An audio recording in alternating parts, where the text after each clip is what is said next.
Namaste, and welcome to day 18 of the 21-day Chakra Healing Series.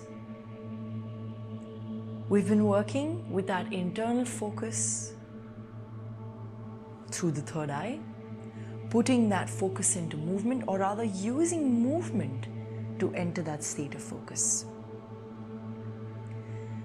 Now, in practices like Tantra, in practices of deep meditation, the third eye is a very, very important physical point. And just as we've seen it in Lord Shiva's opening of the third eye, as it opens, he goes into the dance of destruction. The same way, that third eye, that inner eye, knows beyond what the senses can take. It knows much more. And only if we were to train it to come into its knowing, to shed the layers of conditioning and beliefs and external projections, and even internal projections, then we can start to come into the power of that third eye. Little children have a much deeper connection with their third eye because it isn't calcified with unnecessary thoughts, beliefs, traumas that come with growing and with experience. If one can constantly keep shedding those skins and those layers of the past, we can decalcify that third eye. And so when you are in unison with your partner, or simply hugging your little child, it's one of the most natural experiences to meet the forehead with somebody you love. And a lot of indigenous cultures value it, and it's a practice to meet at the third eye. It's so common, and you see it as an expression of love, as an expression of true connection. Like I said, with your children, with a parent, with a lover. And it's a very powerful place because this eye knows more than these eyes. This eye knows more than any of the senses. A lot of times we end up in situations, in relationships, in patterns that we know were detrimental for us to start with because we were listening to other paths. Sometimes we were listening to our sacral space and our sexuality. Sometimes we're listening to our need to just open our heart and follow where the heart wants to go. And it's really understanding that connection between the inner vision and the heart, a balance between those two. A lot of times following simply this vulnerable, compassionate, beautiful heart also leads us to a place of heartbreak and pain. But as we rise with love, and we rise in love without expectation, we start to train ourselves in a very different way. And so, the third eye is a very, very sensitive place to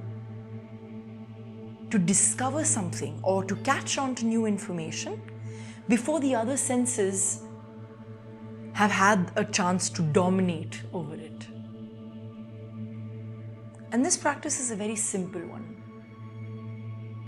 but gives you a clearer insight into how you're feeling here. So really that heart and third eye connection, if we could get into it together and find that balance between the two, then we're able to discover what we're truly seeking, both from the heart space as well as the mind space, and having that balance between the two. So one of the practices I like to do is first to start off with a little touch sense massage into the third eye, And sometimes that might be really painful for some reason. Sometimes it might be like, oh, I've just let go of something. So really connecting with that inner eye first and just making a connection in that space between the brows, between both the eyebrows.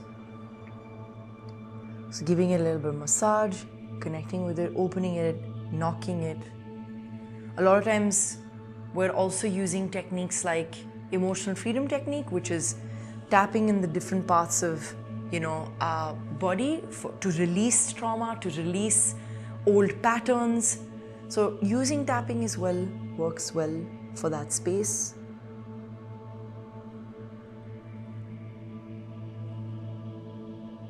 And even like shaking it off or imagining using that inner vision to decalcify and throw away what isn't required, what you don't need, energetically pulling it out. Using even voice and affirmations along with that is very powerful. But now using that third eye, which I already feel a shift in. If you've touched it and worked with it, massaged it, tapped it, you'll feel a little difference in that part.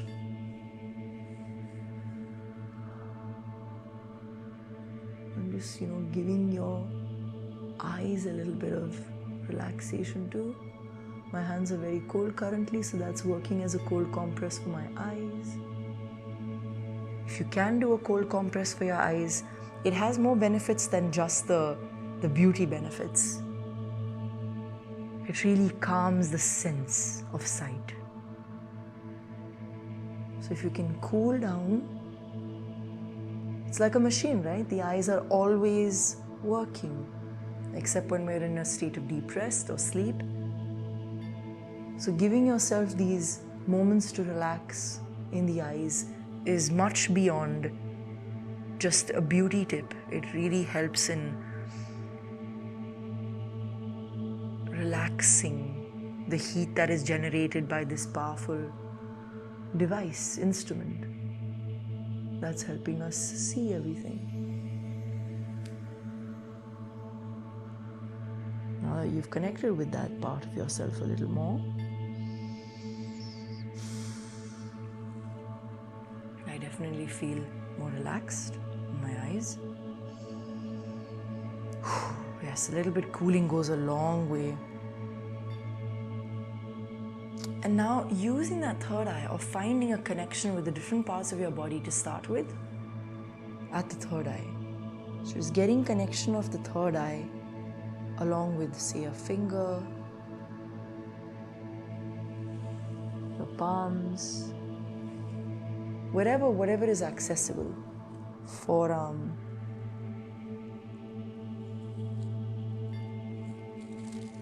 just whatever is accessible within the body first.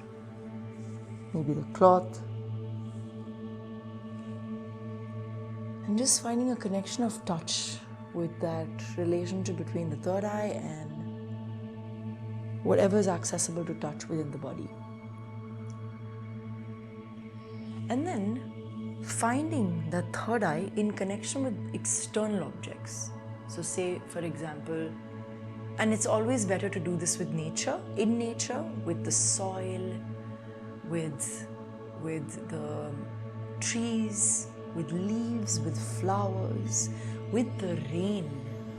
When it rains, one of our natural tendencies is to look up to the rain if we want to enjoy the rain. We allow the rain to connect, of course, with our faces, but the rain is also connecting with the energy center of the third eye. Also decalcifying or purifying.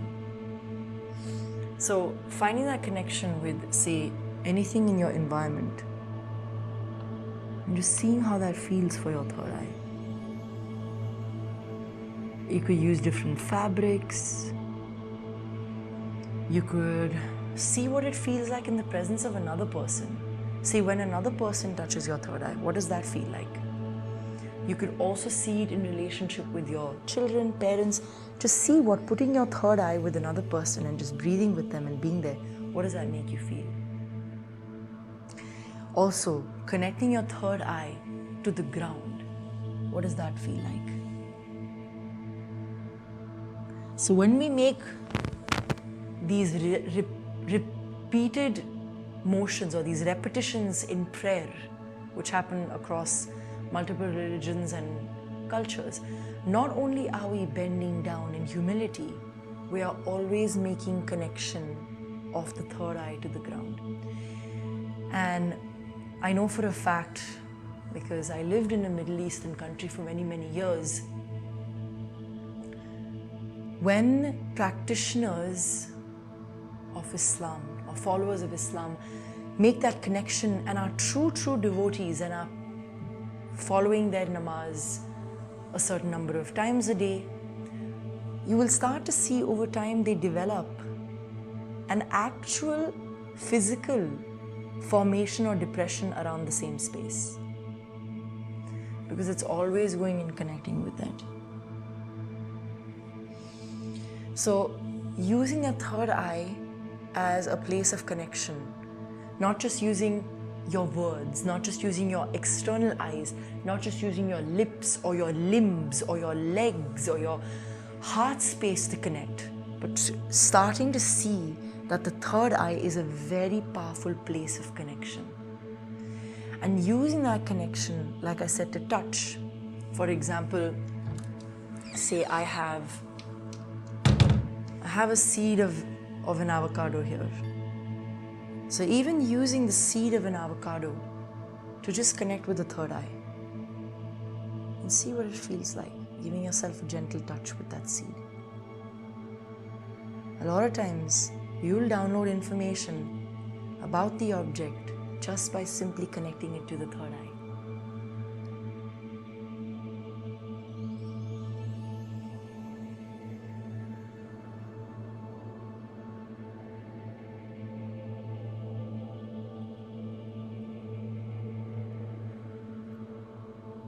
And different objects of nature are going to affect you differently. Ideally doing it with natural objects. This is wood, so wood works as well. Crystals, if you could do it with different kinds of crystals, especially those that are for fine-tuning the focus of the third eye. You could even do it with aromas or senses, just creating a sense of smell in a certain object and using it. That's why also you see the third eye to be a place where people would either put chandan, they'll put rice, they put red kumkum or tika across different cultures. Pasting sandalwood paste here to calm the third eye is all very common practices in old, in the Indian context, and old practices in the Indian subcontinent, which are still followed across multiple cultures. But the third eye really is that place of deep meditation and focus. And so interacting with different objects here, and the bindi too goes on the third eye. So finding the relationship, and sometimes you will also realize, and I know this to be true for myself, sometimes when I put a bindi, and if it's been there for too long, and I want you to try to see if this holds true for you, for anybody who might be using a bindi, or a tika, and if it stays there for too long, you start to get a headache. And why is that? It's because the energy of the third eye is blocked. You've put a physical container on it and you've blocked it for hours and hours. So I know that to be true about myself, that when I am in a bindi for too long, I do start to get a headache in this area. So we don't want to block that energy space. Instead, we want to use it as an ability to connect with things.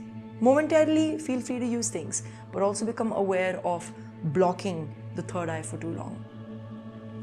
Cooling things like chandan or even a paste of tulsi can be really, really powerful in connecting with the third eye. A fragrance or an essential oil, working with a crystal, working with your own touch or the touch of a loved one, working with a natural object like soil, grass, flowers, the rain, even the sunlight. So standing in the sun but really letting the sun go through you. So I'm sure you've all experienced this, where you close your eyes and you're in direct sun, you can still see a very bright orange reddish color when your eyes are closed, because that's the power of the sun. But really getting that in, finding when you need that extra stimulation and when you need the cooling down. So even like a cucumber, and not just the cucumber, anything cold that you could even place here helps to calm that sense.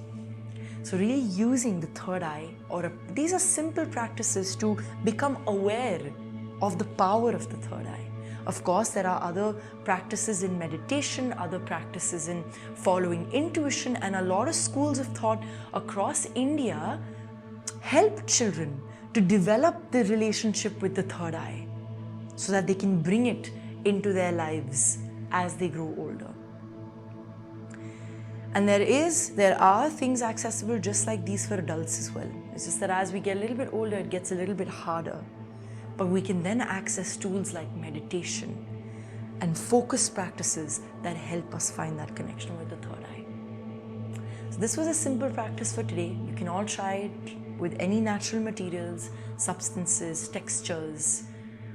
Make something out of haldi, make something out of turmeric, anything that's available in the kitchen that you could use and see what it feels like. Tulsi, natural herbs, just to see and find that inner connection with the third eye. Thank you so much. I will see you tomorrow.